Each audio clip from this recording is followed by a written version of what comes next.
Сәлем, бұл пайдалы кеңес арнасы. Бүгін сіздермен адам денесіндегі суықты 100% жоятын, бүйрек пен қуық суықтағанда керемет табиғи антибиотиктің рецептімен бөліспекпін.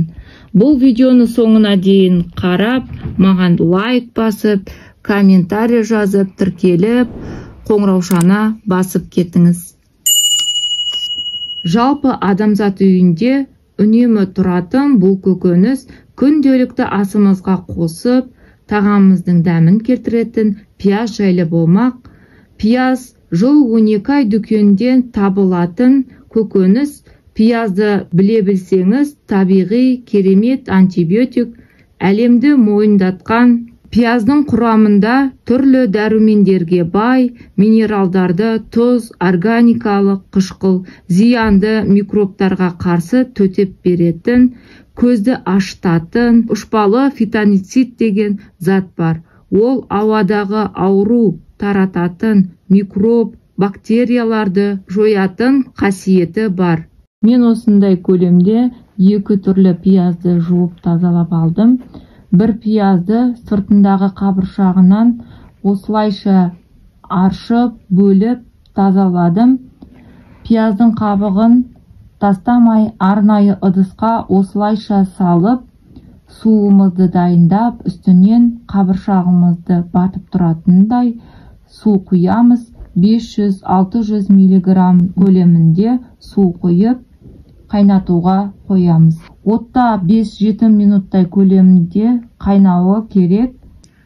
Енді қабығынан ажыратылған ақ басты пиязымызды осылайша бөліп алып, әдемілеп 4 бұрыштап турап, ыдысымызға салып, үстінен қайнап тұрған суымызды құямыз.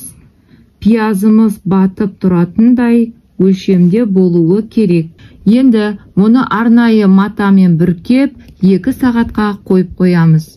Осы арада қайнап жатқан қабыршағымыздың отын өшіріп, арнайы ыдысымызға сүзіп аламыз.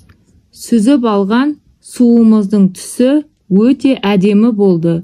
50 градуста суыған дайын болған сусынымызды таза балдан 1-1,5 қасықтай бал қосып, жақсылап араластырып, күніне 3-4 рет таңғы, түскі, кешкі астан кейін ішеміз. Келесі 2 сағатқа қойылған пиязымызды алып, дәкеге сүзіп, сөлі қалмағанша сығып аламыз. Бал салып, жақсылап араластыруды ескереміз. Жатар алдында 2-3 сағат алдын қабылдаймыз. Осылайша 2 түрлі рецептімізді дайындап алдық. Бұл 2 рецепті де өзім жасап қабылдап көрдім. Суық тигенде таптырмас табиғи антибиотик. Бірінші күннен-ақ жақсы нәтиже беріп, суық тиіп, қалтырап, аяқ қолым жаурап жүргенде жатар алдында 1 рет қабылдағаннан-ақ таңертең ұйқым қанып, керемет көңіл күймен ояндым. Күні бойы қалтырауым қойып, денем жылып, денеме күш қуат артып, маған қатты ұнады. Терім үнемі құрғап жүретін, бетім нәрленіп, жылтырап қалды. Бұл рецепті міндетті түрде жасап көріңіздер. Кез келген әйелдің асханасынан табылатын көкөніс. Асыңызды жасар алдында пиязды жақсылап турап, қабықшасын алып, қайнатып, бір шетінен асыңызды жасап, күніне 3 рет қабылдап, бұл рецепті 1 ай көлемінде қабылдаймыз. Ем болсын, ауырмаңыздар, ауырып дәрі-дәрмек іздегенше ауырмайтын ем іздеңіздер. Пиязды халық емшілігінде алатын орны ерекше.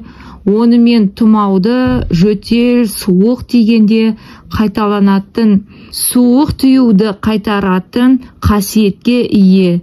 Пияз бактерицидтік қабілеті басым, ағзаға түскен ішек таяқшаларды, көк іріңді таяқша, стафилококк сынды патогенді бактерияларды өлтіреді.